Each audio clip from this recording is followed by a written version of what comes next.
De nouvelles révélations à présent sur de probables transferts d'armes de l'Iran à destination de la Syrie. On connaît les opérations aériennes qui ont occasionné de nombreuses frappes de la part de l'armée israélienne. Mathias Inbar, bonsoir. Bonsoir. Vous avez ce soir des preuves qui sont exclusives sur de possibles transferts d'armes qui seraient effectués cette fois par voie maritime. Oui, alors nous sommes en mesure de révéler ces clichés, Jean-Charles, qui nous informent qu'une société privée iranienne du nom de Iran Tractor Manufacturing Company, dirigée en sous-main par les gardiens de la Révolution, ont récemment commencé à débarquer dans le port de Latakia des tracteurs. Vous allez me poser la question, quel rapport entre les tracteurs et les armes?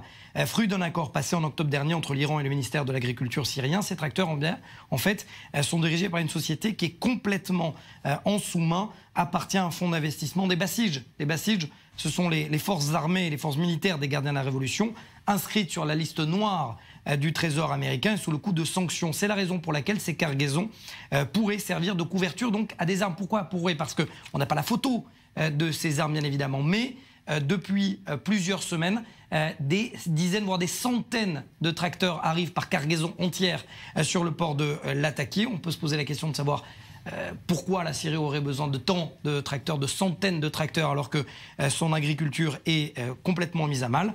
Sachant que ce port de Latakia est connu depuis des années pour être une station de transit pour les armes, on le sait,